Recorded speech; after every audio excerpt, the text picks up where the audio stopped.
নমস্কার, আশা করছি সকলে খুব ভালো রয়েছো আর আমিও খুব ভালো রয়েছি।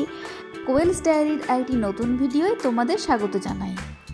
আজকে থেকে আমি ভেবেছি আমি রোজ সানডেতে একটা করে ডেলি ভ্লগ দেব, বাকি দিন আমি শর্টস দেব। তো তোমরা রবিবার করে কিন্তু আমার ভিডিওটা অবশ্যই দেখো আর এবং লাইক কমেন্ট কিন্তু করতে ভুলো না। আর যখনই ভিডিও দেখবে কিন্তু ফুল ভিডিও দেখো, ঠিক আছে বন্ধুরা? তো চলো আজকের দিনটা শুরু করা যাক। আজকে আমার অনেক কাজ, কারণ কাজ বলতে আমাদের যে পুরনো শোকেসটা ছিল সেটাকে আমরা ভালো মতো করে রং করেছি। আর যত শাড়ি যত কিছু ছিল আমার মানে সব কিছুই আজকে ভেবেছি গুছিয়ে এই শোকেসটার মধ্যে আমি ঠিকঠাক করব। তো যেহেতু রং করে নিয়ে এসছে আর পরিষ্কার করা হয়নি, তাই আজকে ভেবেছি যে আজকে সকাল থেকে এটার পেছনেই লাগবো। পুরো যেগুলো কম্পার্টমেন্টগুলো আছে, বক্সগুলো আছে, সবগুলোই আমি পরিষ্কার করব। তারপর একদম কাগজ বা কাপড় পেতে সব জিনিসগুলোকে গুছিয়ে দেব। কারণ একটা বাড়িতে একটা সংসারে কত জিনিস লাগে আমাদের, একটা জিনিসে কিন্তু হয় না, আর কোনো কিছুই কিন্তু ফেলে দেওয়ার না। আর আমাকে দেখো আমি কি স্বাদ একটা সেজেছি, মাথার মধ্যে ধুলোবালি যাতে না পড়ে তার জন্য পুরো মাথাটাকে আমি একদম কভার করে রেখেছি। আর দেখো বাড়িতে সবসময় গিয়ে ভালো ড্রেস পোশাক কেউই আমরা পরে থাকি না, তো আমার জামা কাপড়কে কিন্তু তোমরা একদম ইগনোর করবে বন্ধুরা, ঠিক আছে? একটা ডেলি ভ্লগ বানাতে গেলে কখনোই তুমি ভালো ড্রেস পোশাক পরে নিশ্চয়ই বানাবে না। ডেলি ভ্লগ মানে তুমি তোমার প্রত্যেক দিনের লাইফের একটা ডেলি রুটিন তুমি আমাদের সাথে শেয়ার করছো, তাই বলে যে তুমি ভালো ড্রেস পোশাক পরে ক্যামেরার সামনে আসবে সেটা কিন্তু না। ন্যাচারালটাই সব থেকে মেন জিনিস। তো আমি কাজ করতে করতে একটু হালকা করে ব্রেকফাস্ট করে নিচ্ছি। এখানে কষা মাংস দিয়ে মুড়ি খাচ্ছি। আর এইদিকে ওয়েদারটা দেখছি যে আজকের রোদটা ঠিকঠাক উঠেছে। তো যাই হোক, মোটামুটি শোকেসটা আমি ঠিকঠাকভাবে কমপ্লিট করে নিয়েছি পরিষ্কার করে। আর এইখানে বসে পড়েছি, এটা হচ্ছে ব্লাউজের পিস, ঠিক আছে? তো ব্লাউজের পিস এখন কিন্তু বানাই না আমি, তো অনেকগুলো ব্লাউজের পিস জমা হয়ে গেছিলো।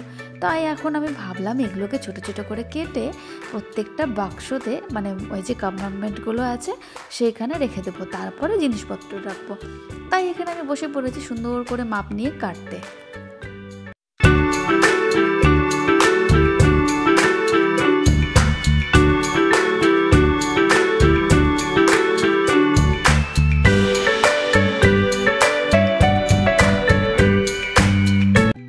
দেখো আমার কিন্তু কাটা কমপ্লিট, মানে আমি যেভাবে চেয়েছিলাম ছোট ছোট করে পিস করে নেব মাপ নিয়ে, আমার কিন্তু কমপ্লিট হয়ে গেছে।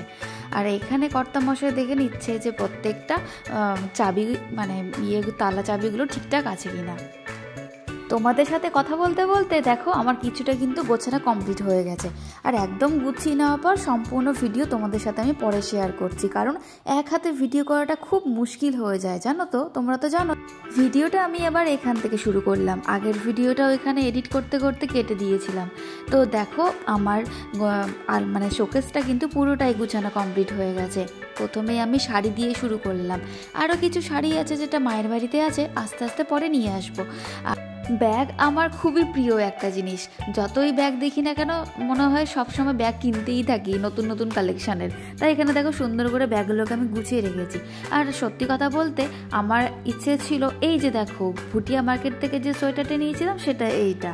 তো যাই হোক, আমার ইচ্ছে ছিল যে বাবা আমাকে বিয়েতে যেটা ওয়ার্ড্রপটা দিয়েছে সেটাই আমি উপরের ঘরে নিয়ে আসব, কিন্তু আবার অতগুলো মালপত্র কোথায় সরিয়ে রাখবো সেটাও একটা সমস্যার ব্যাপার।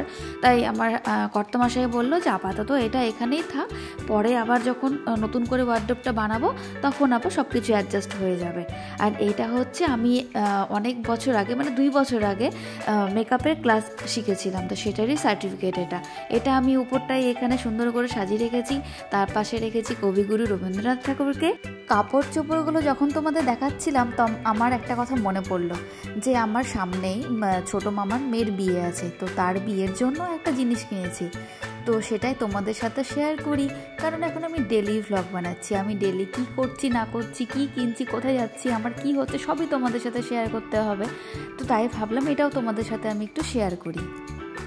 কিছুদিন আগে তো বিয়ের ভিডিও দেখেছো, তখন মাসি শাশুড়ির ছেলের বিয়ে ছিল, রিজুর বিয়ে ছিল। তো তখনও ভেবেছিলাম যে লেহেঙ্গা কিনবো বা পরবো, কারণ দিশা তিতি এরা সকলেই লেহেঙ্গা পরেছিল, আমারও ইচ্ছে করছিল যে আমিও পরবো, কিন্তু সময়ই ছিল না আর কেনাও হয়নি। তাই ভাবলাম নিজের মামার মেয়ের বিয়ে আছে তো কিনবো ভাবছিলাম। তারপরেই দেখি যে কর্তামশাই কখন এটা অর্ডার করে দিয়েছে আমি জানিই না। তো তারপরে দেখি এটা এসছে, এখনও কিন্তু আমি বানাতে দিইনি। কেমন হয়েছে অবশ্যই তোমাদের সাথে আমি শেয়ার করব, আর তোমরা কিন্তু আমাকে বলবে যে আমি কেমন মানে জিনিসটা যে এসছে কেমন লাগছে তোমাদের। আর যখন বানাবো তো তখন তো তোমাদেরকে দেখাবোই। আর এইটা হচ্ছে ওড়না, এখনও বানাতে দেওয়া হয়নি, তো দেখি কবে যায়, কারণ 24 তারিখ বোনের বিয়ে, তো তার আগে তো কমপ্লিট করতে হবে। আর আমি এই লেহেঙ্গা কোনোদিনও পরিনি, এই প্রথমই পরবো, জানি না কেমন লাগবে। হ্যাঁ, তো দেখা যাক কেমন লাগে। সব কিছুই লাইফে একটু করে ট্রাই করা উচিত। আর শাড়ি টাড়ি তো বেনারসি তো আছেই, কিন্তু কত পরবো, তাই ভাবলাম বিয়েতে এটা পরা যেতেই পারে আর কি। তো ঠিক আছে, চলো আজকের ভিডিওটা আমি এখানে শেষ করছি। আর মনে আছে তো, আমি কিন্তু রবিবার করেই সপ্তাহে একটা করেই এবার ভ্লগ দেওয়ার চেষ্টা করব। তো সবাই কিন্তু আমার ভিডিও দেখো এবং আমাকে জানিও কেমন লাগছে আমার ভিডিও দেখতে। তো চলো আজকের ভিডিওটা এখানে শেষ করছি। সবাই ভালো থেকো, সুস্থ থেকো, টাটা।